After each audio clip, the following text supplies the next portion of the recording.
guys, how are you? And the cuckoo's going off, perfect timing.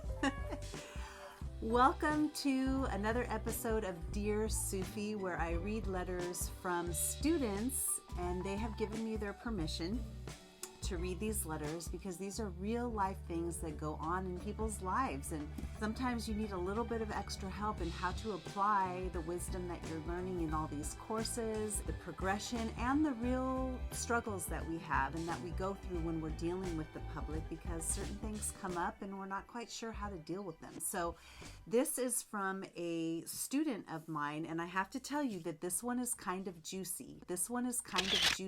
But before I go any further, please like and subscribe this video. Help me to get myself out there in the world by putting me in the algorithm, by liking and subscribing, and comment on how you feel about this video and the content.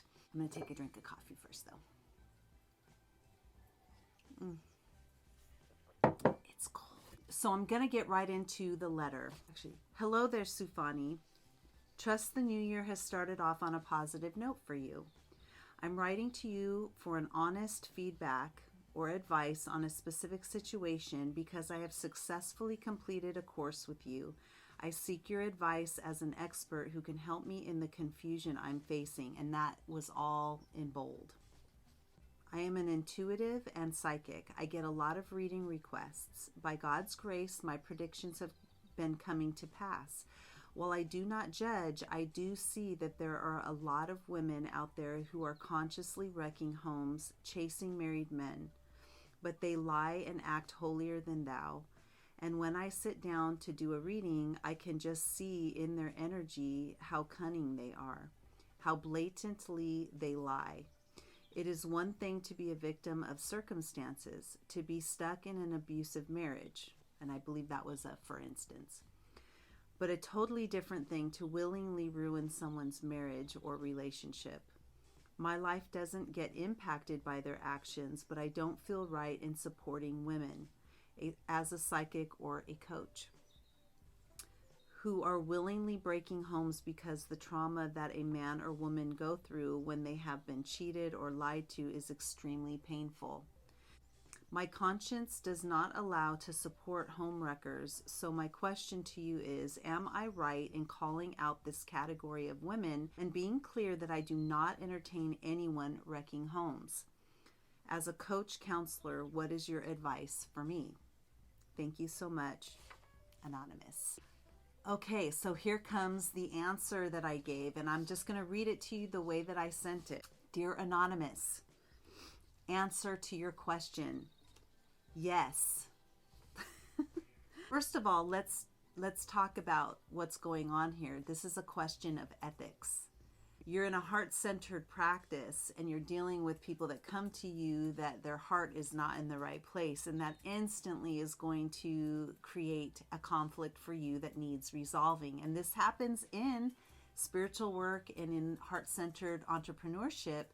You may get some people that are a little misguided in what they're doing and in their actions, and it isn't about judging them. It's about what's arising within you, because there's a conflict of what you're putting out into the world as a helpfulness, and you see something contrary to that.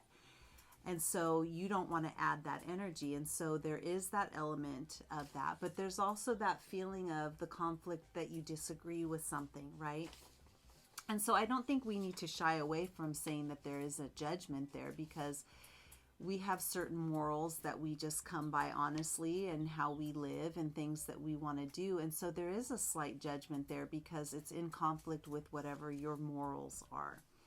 And some people have an issue with that. I don't have an issue with you standing by the morals that you have of goodness. It's a good thing to have some morals and some. You know, we live in a society that relies on morals of people in order to stay civil. So we can't ignore that either. Okay, so it isn't a bad thing to say that, you know, it's in conflict with my morals, and to look at the problem and to make a decision. Okay, so here's my answer, and I'm going to read it to you exactly the way I gave it. Let me just remind you that this was the final question. Am I right in calling out the category of women and being clear that I do not entertain anyone wrecking homes?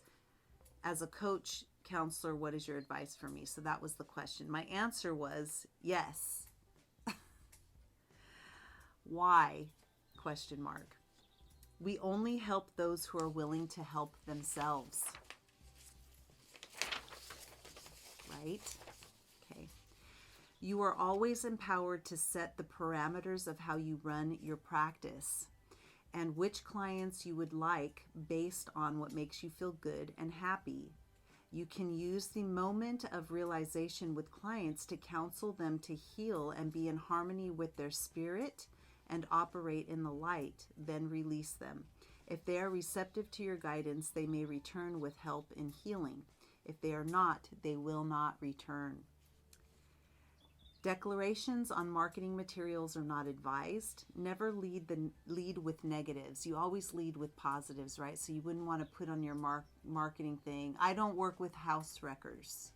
Okay, that might be what's going to happen. You're not going to work with them, but you don't want to lead with a negative, right? So you always lead with your positives, and you have to figure out a way to say that also gets you what you're after. Okay, so never lead with negatives. You understand your parameters, and you will first seek to redirect a client before choosing not to work with them.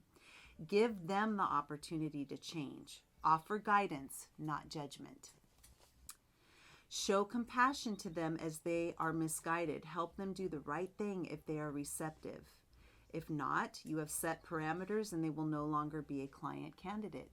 Okay, so remember that word, client candidate. You have the power in your practice to decide who's going to be in your practice and who isn't. Each person that comes to you is a client candidate, and you can decide whether or not they will actually be a client.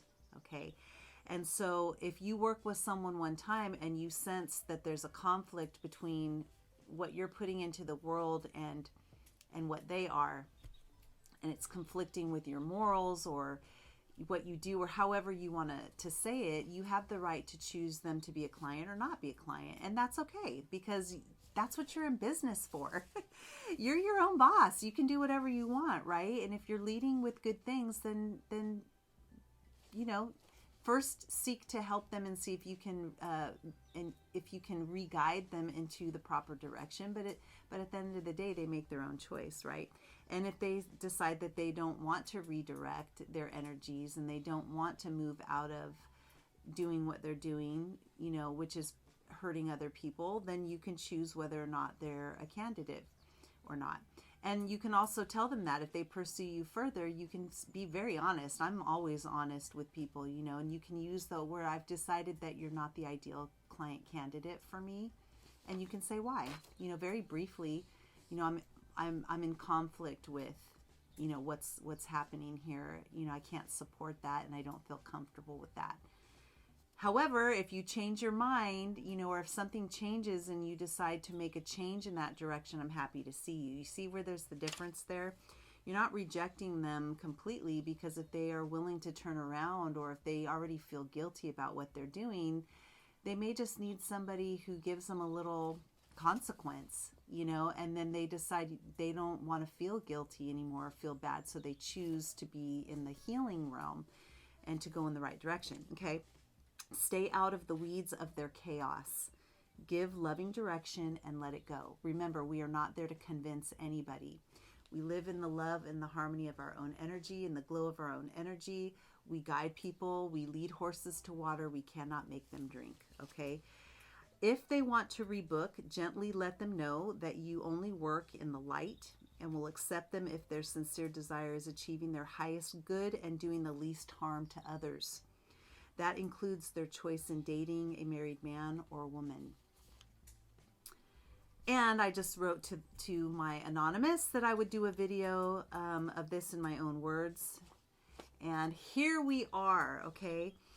Thank you so much, Anonymous, for reaching out to me with this very complicated issue. This is a complicated issue, right? Because it conflicts with our morals. It conflicts with also not judging people, because we don't want to judge people either. But we can't ignore that it created a conflict. And this is why she reached out to me, because there was a conflict there that couldn't be ignored.